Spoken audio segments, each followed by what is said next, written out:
Good afternoon, everyone. I hope you've had a thoughtful, enjoyable morning and wonderful lunch here. I'm looking forward to coming back tomorrow after having that lunch. We're here tomorrow too, so that's another lunch. Thank you so much for coming back after lunch. And we're excited to introduce our panel to you this afternoon for conversation. When the panel are sharing their thoughts, please would you think up some questions for them as they're sharing their own reflections. And, the floor will be open to questions then. I think we're going to start with our panel introducing themselves. And if you wouldn't mind sharing who you are, something about your work right now, and the priorities and commitments you have heading into the new year and the new curriculum. Shall we start with Simon? Okay. Diolch yn fawr. So I'm Simon Perrott, the newly appointed CEO of the Commission for Tertiary Education and Research. Delighted to be here today. I'll assume you know very little around the Commission, so please forgive me if I'm telling you things that you already know. But the Commission for Tertiary Education and Research will come into being in April 2024.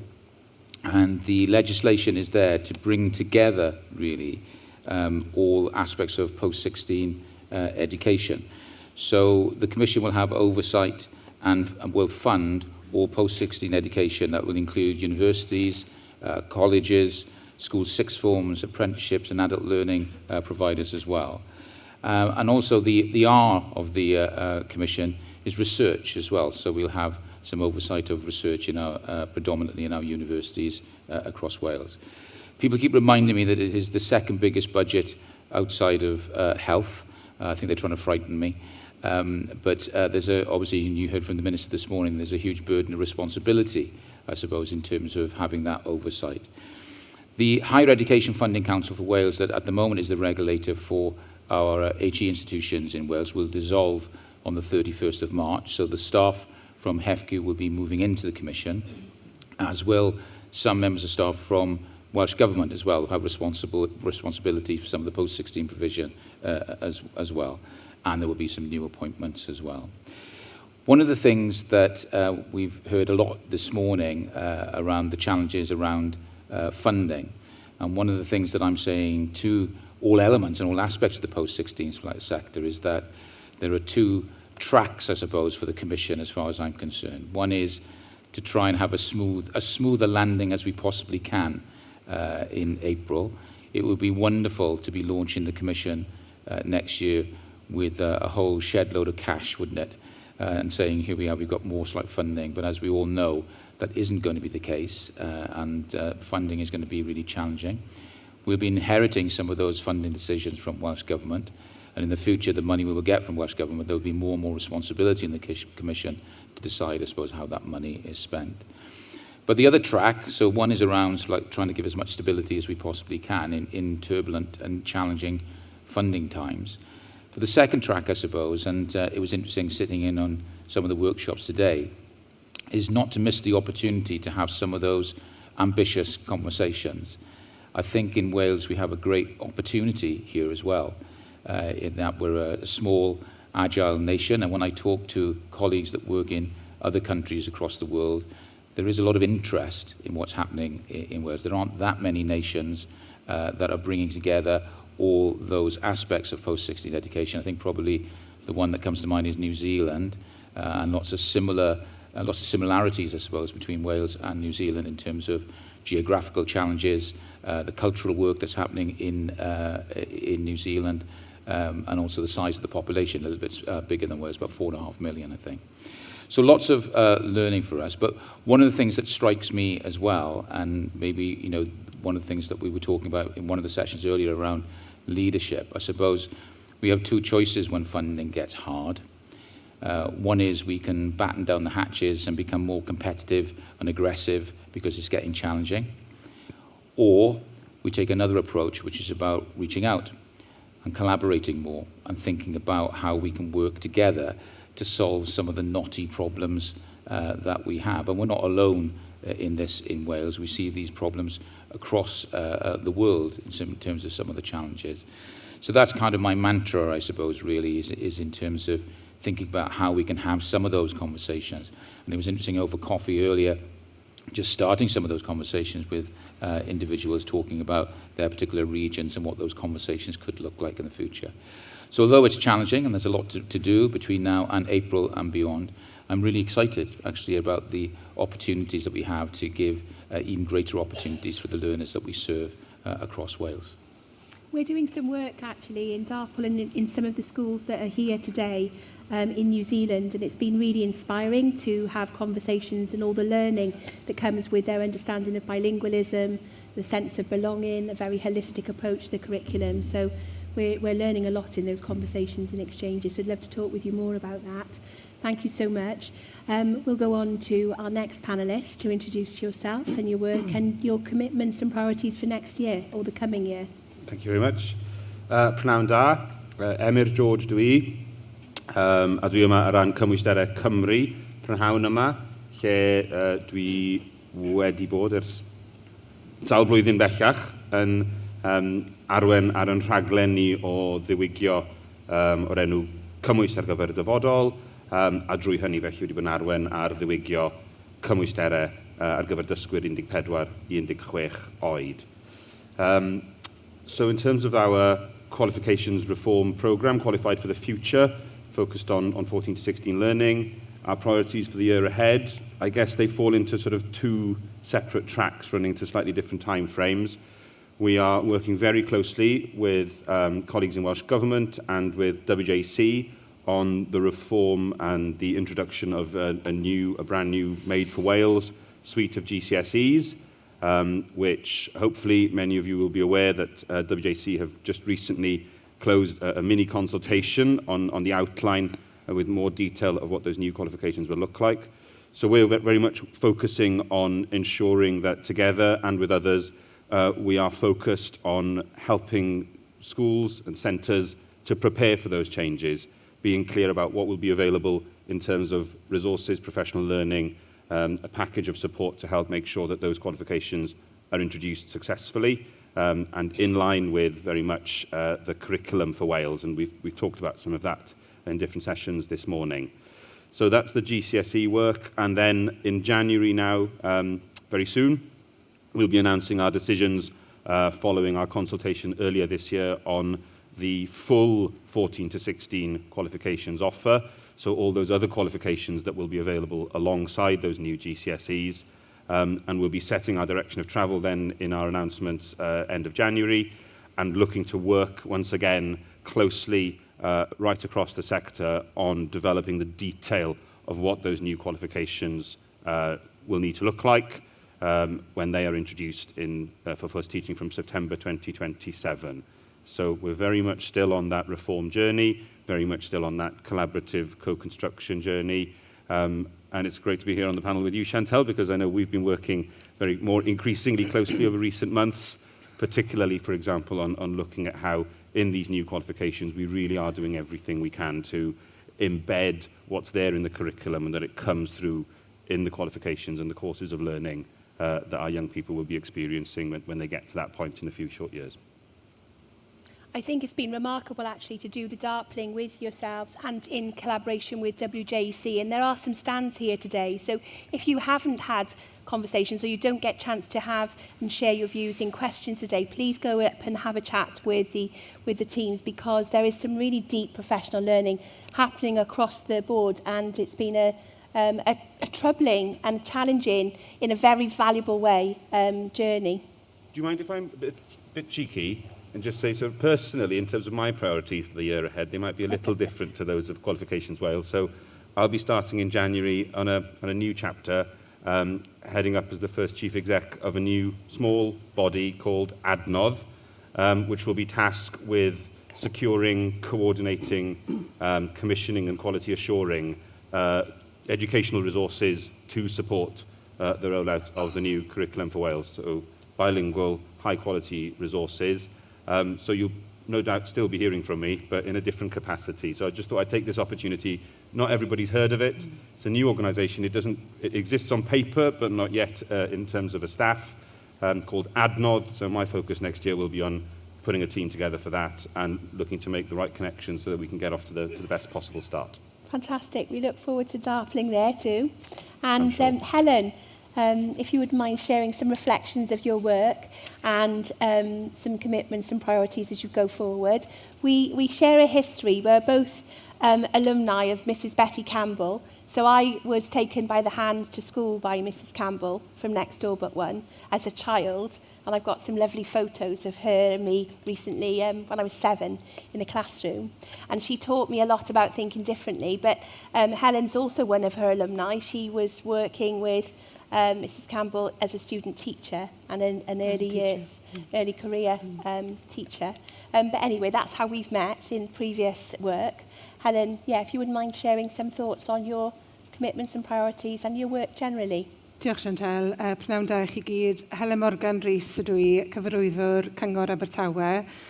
Dim o reidrwydd ma i gynrychioli barn pob cyfarwyddwr ar draws Cymru, ond yn sicr sy'n ni'n dychmygu bod y blaenoriaethau yn eitha tebyg. O ran Abertawe, mae'r blaenoriaethau yn syml ac yn amlwg iawn yn ein perthynas ni ar ysgolion. Yn gyntaf, edrych ar absenoldeb neu presenoldeb a sicrhau bod ni'n lliniaru ar y risgiau yn y tymor canolig a'r hir dymor o sut bydd hyn yn effeithio ar gymdeithas, ond sicrhau bod ni'n gwneud hynny mewn ffyrdd blaengar gyda'r ysgolion i sicrhau bod datrysiadau sydd gyda ni ar gyfer presenoldeb yn rhai newydd sydd yn gymwys i gwrdd ar problemau newydd sydd gyda ni o ran presenoldeb. Felly mae hwnna yn flaenoriaeth amlwg i ni, i gychwyn. Yr ail beth yw sicrhau bod gwelliant yn y dulliau wrth ymdrin ac ymddygiad yn yr ysgolion, naill ai sicrhau darpariaeth ar draws y sir, i sicrhau bod yna lefydd priodol, ond hefyd sicrhau cynhwysiad a sicrhau bod y disgyblion sydd gyda ni, bod ni'n cwrdd â'i anghenion nhw yn deall beth yw'r problemau sydd gyda nhw a deall beth yw eu stori nhw i sicrhau bod ni'n ymdrin a'u anghenion nhw.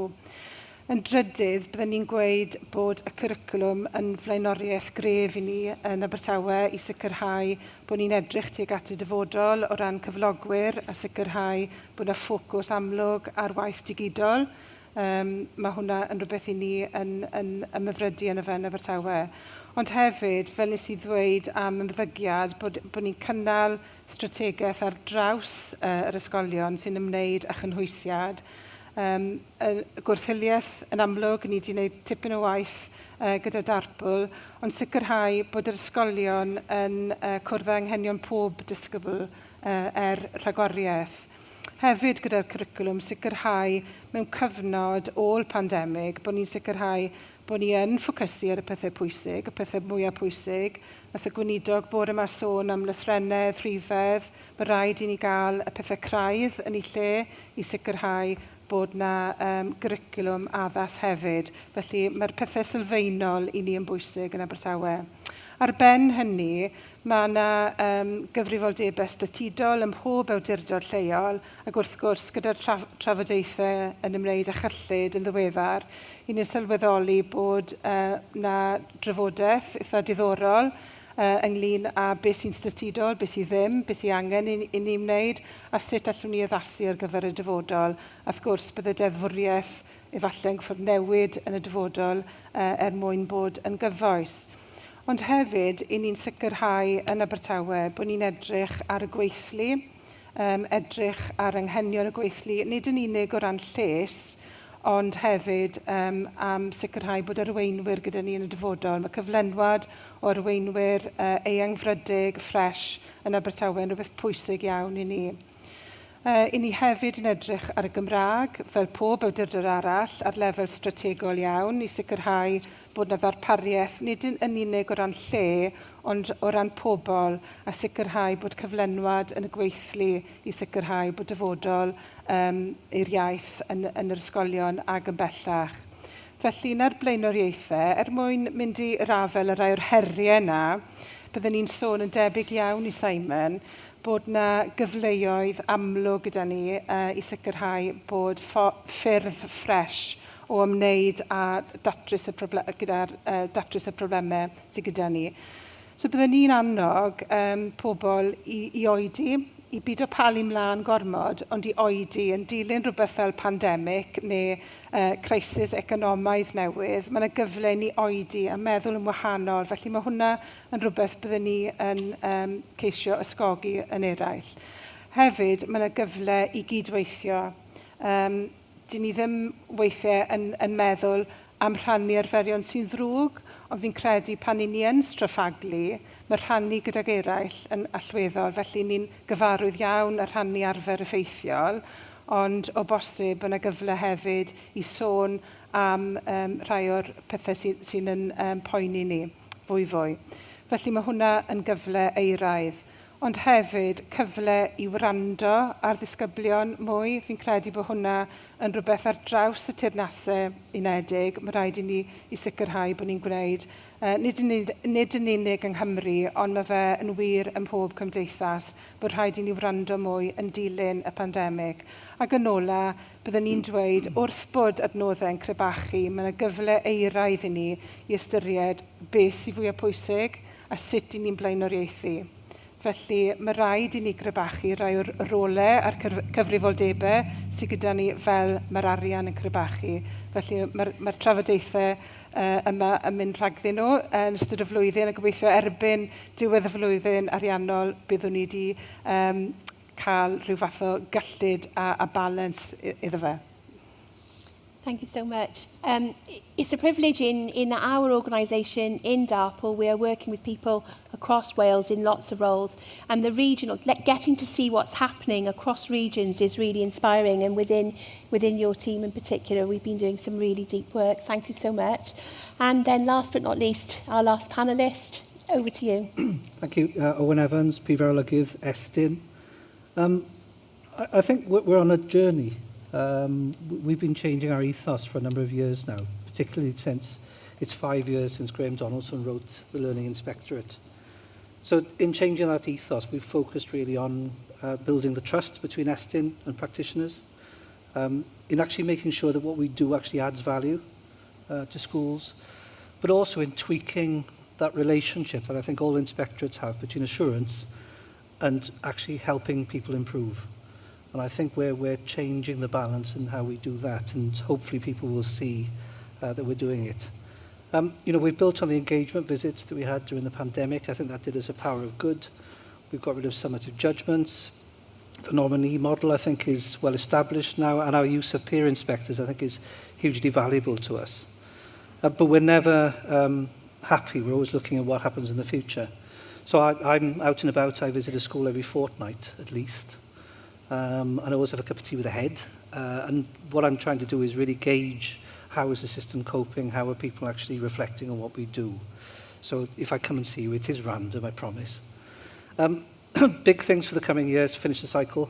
I do believe in a cycle, and we must finish it over the next 12 months. But really to have an eye on what we do for the next cycle, which commences in September next year. We have a very active head teachers reference group, which I attend every one. We also have a post-16 reference group. And we've been trying out new ideas about, first of all, how we focus on what matters, and I saw the workshop on what matters.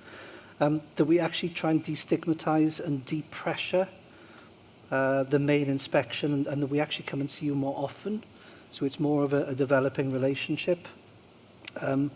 But people are involved, you are involved as a sector in how we're developing that, and I think that's vitally important.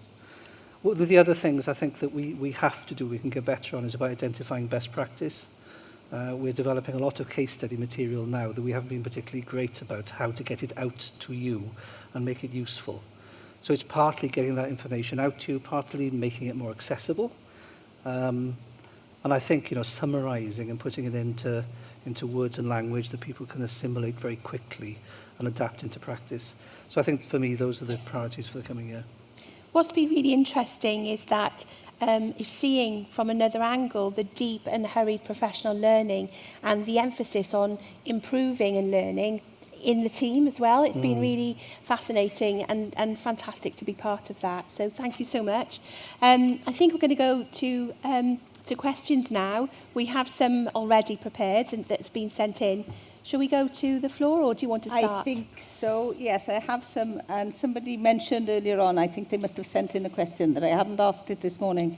So I'm going to make sure that, I can't see that head teacher here now, that we go through them all if we can. And they are for individual members of the panel. But I would encourage you particularly, given that this is Emir's probably last outing in his role for Qualifications for Wales, it might be a good time to ask him the questions that are pressing on your minds. And obviously, first questions, I suppose, for Simon in a forum like this. Are there any questions from the floor that we want to start with?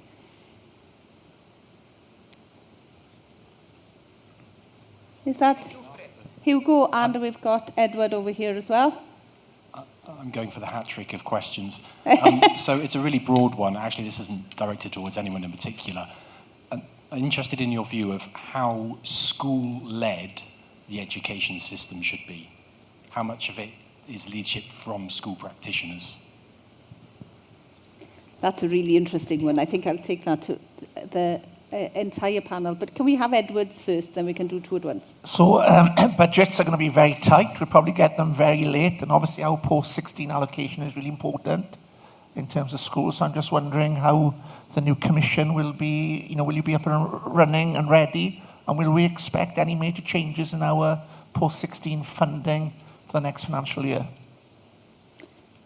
Right, I think that's an obvious one for Simon. If we could start with that one before we go into the school-led system, and how school-led should it be?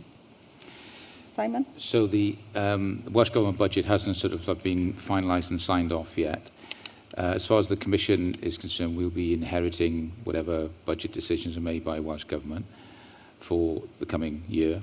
Following that, obviously the money will still be coming from Welsh Government, but I think there'll be more and more responsibility given to the Commission about how that money is actually spent. You heard from the Minister this morning in terms of trying to do as much as he can at cabinet level to protect like budgets. But we're not seeing sort of going into next academic year things that are going to be significantly different as far as the Commission is concerned, but I can't speak for what the money is going to be dictating and where that money is coming from. If I could touch, because connected with that, I think, if you don't mind, is the question around leadership, because I think there's something there as well in terms of funding, and I touched on it earlier, and I think it's a really good question around sort of leadership, and obviously government has its role, Minister has his role, I have my role in terms of being the CEO of the Commission.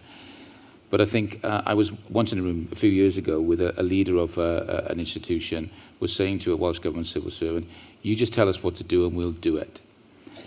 And I remember thinking at that time that maybe there was a lack of leadership there, because and I've been a leader of an institution as well, and if it's all about, so like, you tell us what to do and we'll do and we implement, then we're missing a trick there. It's evident today, the passion for education, people who move into education and go into the field that we're working in do so because of a vocational calling, isn't it? And I think sort of as far as the Commission is concerned, we're certainly open to suggestions and to ways of working. You touched there, Chantal, about looking at other parts of the world as well. And it's interesting, in different regions across Wales, there are different ideas and things coming forward, and some excellent examples of partnership working and solutions-focused leadership that's going on there. So I think my answer to the question would be it's a bit of both. It's a bit about sort of like strategy and leadership coming from government and from other sort of like bodies, but also the leadership as well at a local level, I think, is really, really important.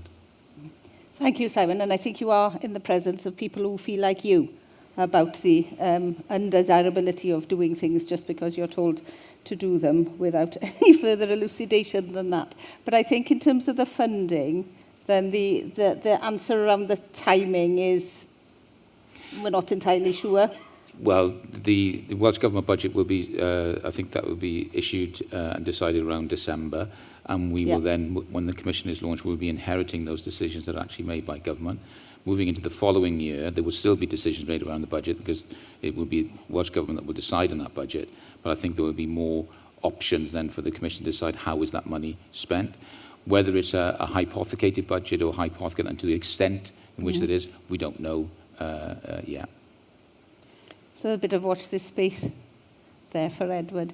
If we go back to the school-led question then, because this has obviously been a debate in Wales and a model for school improvement, really, that a lot of people in the room have been engaged in for quite a considerable period. What are your views, if we could start with Owen, on how school-led should our system be? Okay, good. I think before we start, you can never get away from the expertise of people who are doing the job day in, day out. So I'd say that right from the start.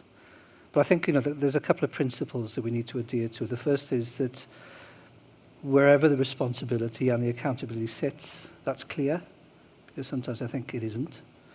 And I think that the curriculum, in a phrase, is something that's handed over a huge amount of accountability and responsibility back to the profession, which I'd certainly welcome. But I don't think you can ignore the fact that in certain circumstances, because of efficiencies or economies of scale, that some aspects were probably better off being led on a national basis. So I think it's a balance. I think there are some things clearly the practitioners should be leading on. But I think just in the interest of efficiency, and we know that the burden on the profession at the moment is quite high, that having a continuity across how we're doing things sometimes might help. But it's got to be done in a way that doesn't take that responsibility and that flexibility away from the profession. I think we're probably in subsidiarity territory somewhere along this line. But asking Helen, as a Director for Education for a local authority, how school-led do you think a system should be? Thanks, Anna. It's an interesting question. And I would say, intuitively, you'd think that autonomy is a good thing, and people being allowed to just conduct their business in an unfettered way is a good thing as well. But it doesn't always play out that way. History will tell us that not having checks and balances in the system can sometimes lead to disaster.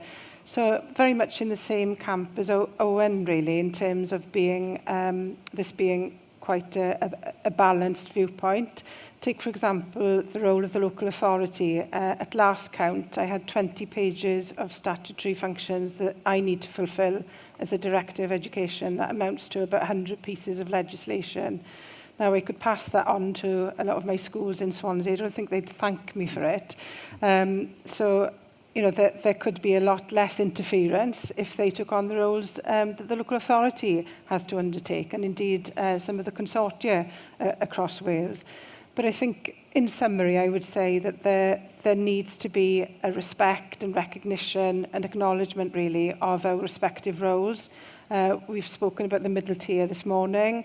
I think the clear delineation of function and roles and responsibilities, they need to be potentially shrunk as well, as our resources are shrinking. I think we need to look in a very shrinkable way at how things are looking across Wales. And we've talked very often about having a crowded landscape in terms of education. The whole system has a crowded football pitch, and we're all trying to aim for the same goals, designing fantastic destinations for our learners, but we are being interfered from all directions. So I think there's space for us to consider how we slim things down in Wales.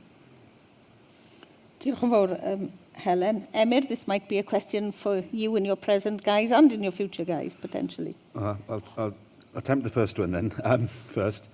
So I think giving it perspective, I suppose, from the Qualifications Wales point of view, how schools-led should the system be? Well, it's clear, as others have said, that schools have an incredibly important voice and need to have that really loud voice, I think, in shaping policy and in shaping decisions that affect what happens within schools. And I think when we are talking about qualifications, we are particularly interested in trying to ensure that we are guided by this principle that schools are best placed to decide what's right for their individual learners. And we need to take that very much into account when we're thinking about which qualifications need to be available and how those qualifications are then developed and assessed. So absolutely, I think schools have an important voice, but then we have to remember that within schools there are different voices that we need to take account of. There is the very important voice of the leadership, of teachers, of governors, of learners, and there are others in the system beside that have a stake in qualifications. And I think it was mentioned earlier about people having accountability for the right things and playing their part.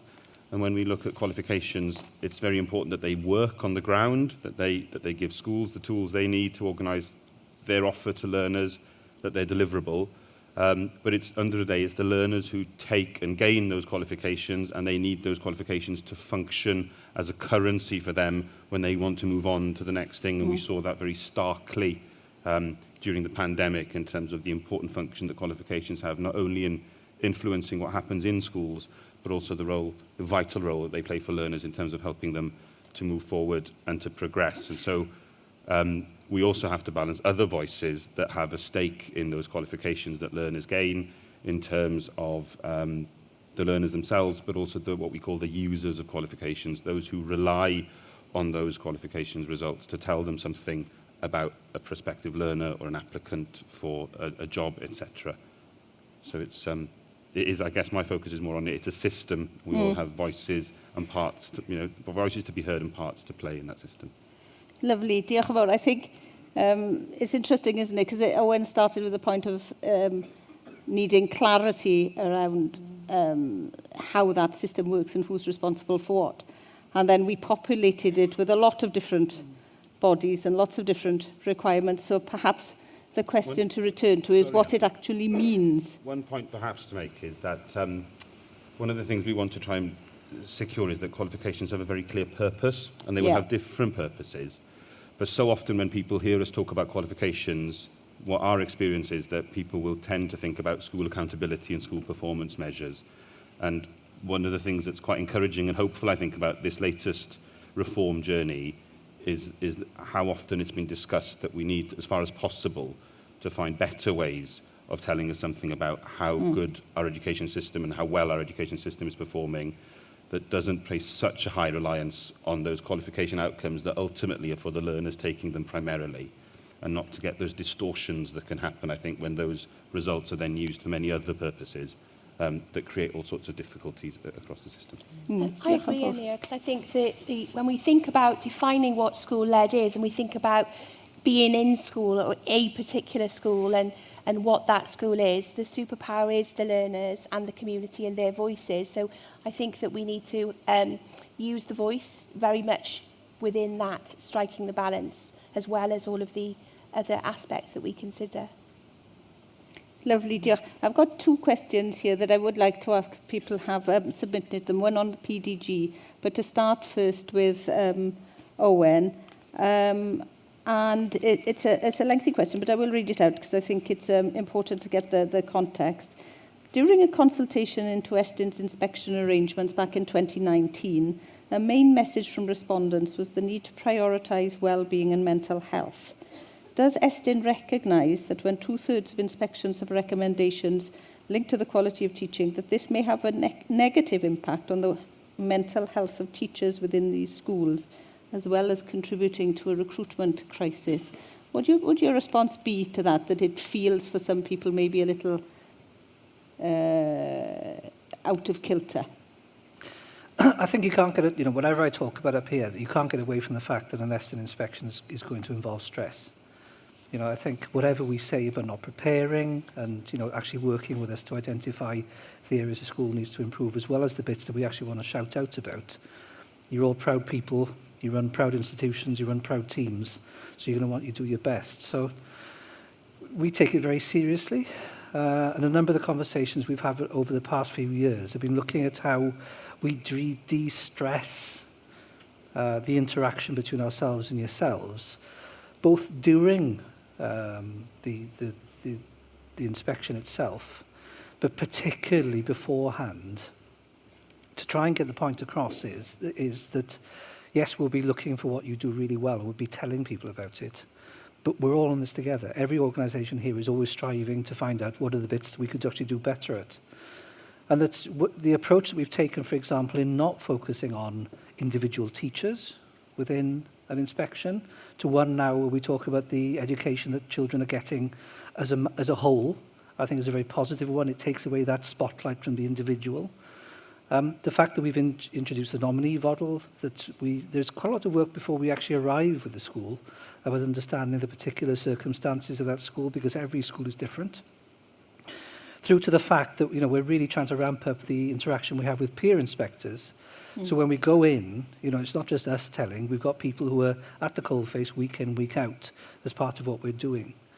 Now, those are systemic things we've done. We've done things that are additional to that as well, particularly looking at the senior leadership.